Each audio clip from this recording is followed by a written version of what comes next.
What's up, love? So I jumped out of bed. Literally, I'm on the side of my bed, tripod up, because I wanted to deliver a message. I was like, I'm going to do it in the morning, but I was like, no, I know me, 9 times out of 10, I'm going to not feel like doing this. So it's no time like the present. And I feel like that aligns with this message. It's no time like the present to start saying no. Okay. So I feel collectively, the collective that I'm speaking to has had a hard time their entire life saying no to people.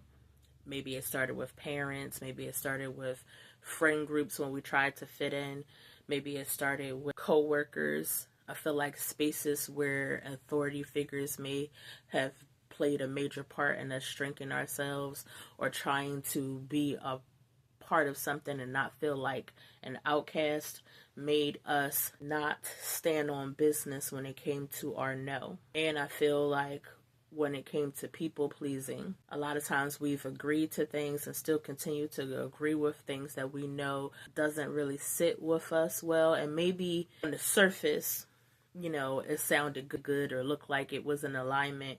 But the moment that we saw that it was not truly in alignment, we need to start exercising our no. It's okay to change your mind. Now, move with integrity. I'm not saying be assholes to people and be unreliable. Like, that's not what this message is about. But it is about understanding that it's okay once you don't feel right about a situation, or if you feel like it's not really a good balance for you. It's okay to change your mind. It's okay to say no at that point. Sometimes I feel like, so this message is also about us pouring so much into other people's things and into whether it be projects, whether it be businesses, whether it be anything that is not about our own desires or our own projects or our own passions or purpose. I feel like maybe a lot of our life we spent so much time being afraid to step out on our own and truly believe in what we wanted to do that we started to pour so much into other people's things. And that also did not help when it came to people pleasing. So we are deprogramming from the people pleasing. Unfortunately, opposition, right? So energies out there that are meant to expand us, because I see things a lot differently now since I've been on this journey. I don't see things so much. I'm trying to be out of that whole victim mentality, and I'm not saying that bad things don't happen to people and they're justified to feel like something has happened to them, because we all experience that, right? But what I'm saying is that you can change that energy. So instead of seeing it as an opportunity, like not an opportunity, we want to see it as an opportunity.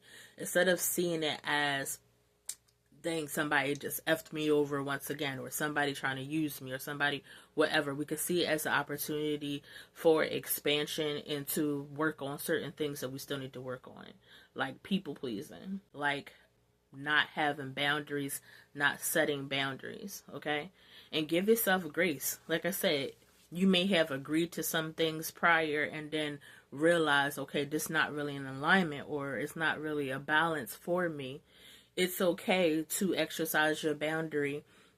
Somebody might try to guilt trip you or make you feel bad that you went back on your word or whatever the case may be. But if you really think about it, you know that you moved with, in the right ways, that you did it the right way. I've been doing it the wrong way sometimes, I can admit. I've been waiting until I boil over or I'm in a crash out level to exercise my no. So walking away from situations where I then lit the match and then threw it behind me and kept it pushing. But that's not the way to go. That's not the way that I want to go anymore. And if you're listening to this and I feel like it resonates with you, then you shouldn't be doing that anymore either, because energetically that's just not you anymore. We're growing. Okay, we're expanding, we're remembering ourselves. So, and when I say remembering ourselves, I am speaking to our source self.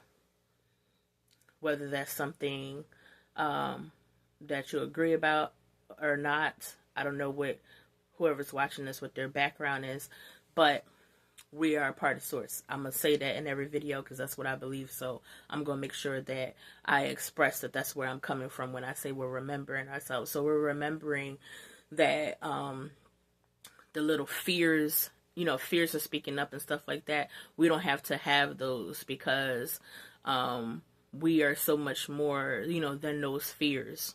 And we're so much more than shrinking ourselves. We don't need to shrink ourselves because we are of everything. We of the universe. We're everything and we are no thing. And that doesn't mean that we amount to nothing. That means that we're no particular thing.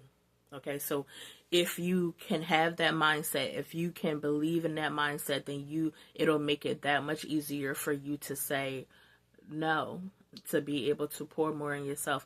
When you say no, now this I heard from a video today, and when I sat in my stillness this evening, that's how I arrived at this message too.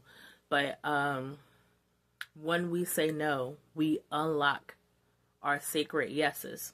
So the universe is waiting for us to fall out of certain programming. Start saying no to the things that we know that don't align.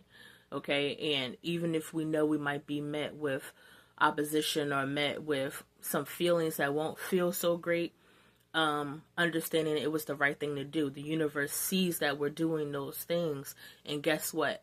What we need, what we want as far as our desires are concerned, those doors will start to open. Our sacred yeses will start to happen. So that's what my message is for y'all tonight. I'm about to take myself to bed so I can start having some healthy practices with waking up, not at the last minute to get ready for work. So that's why I wanted to deliver this message now to you guys. I hope that it resonates. I hope that you found value in what you heard. And yes, we're going to continue this journey on together. See you.